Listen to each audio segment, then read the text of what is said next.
Don, good Man City or bad Watford?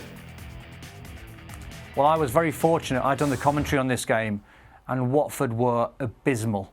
And I'm sure the lads in the studio have as well, I've took some batterings over the years. I've took a 7 against Man United back in the day. I've took a 7 against Blackburn.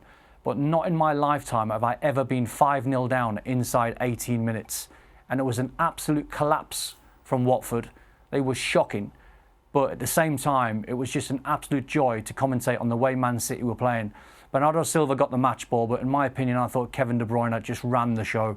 I thought everything was perfect, and especially come off the back of the loss against Norwich last week, you might have thought that Man City would have been under a little bit of pressure. Could Watford go there? Could they stifle them? Could they nick something?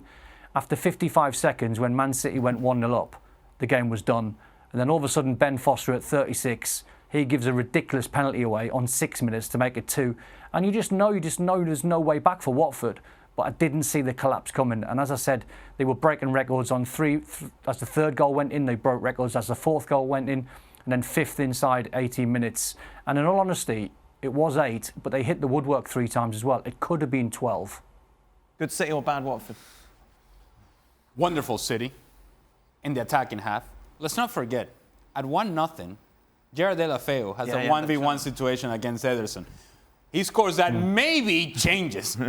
Maybe takes more than 8-1. Maybe takes more than 18 minutes to score 5 goals.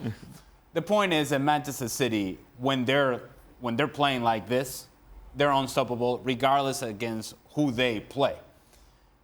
But Watford, the biggest insult you could tell me as a player is you quit. You gave up. Right. You disappeared from the game. You had no interest in fighting and competing. That's exactly what Watford did. And it was very easy to see. And Manchester City could sense it, could feel it, and they said, you know what? We're going to keep scoring. And had Sergio Aguero had an average afternoon finishing his chances, this would have been double digits easily. Has anybody come out and said Man City were out of order and should have taken it easy? No, I haven't. I'm just wondering, because some do-gooder will be out there saying, oh, it should have stopped at 5, but it was too early. It was 18 minutes. Are we going to talk about the FIFA Team of the Year? I don't know. Is it on the ring order? A bit later. Well, my point is none of the Man City players get in it. Yeah, it's incredible. And it's incredible when they are such a talented outfit. You can have a bad day at any job in any sport, but that goes beyond the pale. That's unprofessional. Don said abysmal. There's no more words that can be used to describe it that are bad enough. They should have been made to walk back to Watford down the M1, pulling the bus. Yeah. I mean, honestly, they'll be blaming, I don't know who the Watford fans will be blaming, Javi Gracia, who got sacked because he wasn't doing this and he wasn't doing that, or the board. It's a shocker when you think they lost to this. I mean, they lost in the FA Cup final to them. I can't remember. I was at the bloody game. 6-0? 6-0, yes. 6-0. Yeah. Weren't you dancing with the Watford B? It was a long time ago. I'm just saying. I mean, listen, City are a great team to watch. But I said yesterday on the show, any team, and Don mentioned 5 goals in 18 minutes, even if you lose 2 goals, straight away, bang, 5 minutes, you're 2-0 down. You say, right, OK, right, that's enough. You stay up there, everybody else back, tuck in, get the wide guys back, get the midfielders in front of the back 4, make them lump the ball into the box, and we'll just head it away. Just stem the flow for a little bit. They couldn't even do that. That's how bad they were. It's interesting how the tide has turned. You think when Barca and Real Madrid were having that run where they were beating teams like this, and now it's happening more and more, isn't it? When Manchester City and Liverpool are in action. Yeah. Well, we have established very early on this season that Manchester City and Liverpool are both head and shoulders above everybody else. I think the difference is that Manchester City, when they get dynamic and explosive like this, they just get away from you.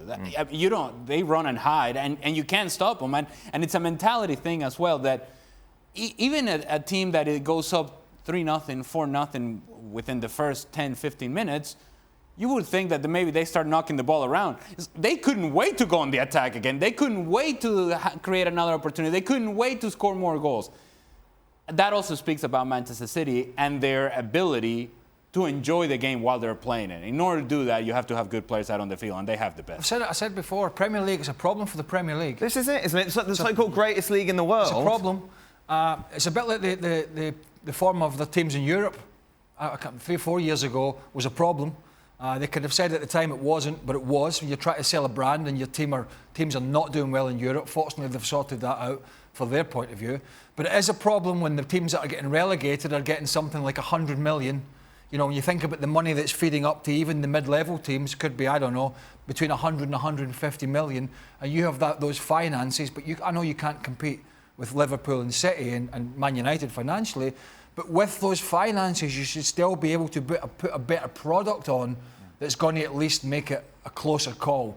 It's not, and it looks like Liverpool and Man City are going to steamroller most of the teams out with the top 6 this season. Thanks for watching ESPN on YouTube. For more sports highlights and analysis, be sure to download the ESPN app, and for live streaming and premium content, subscribe to ESPN+.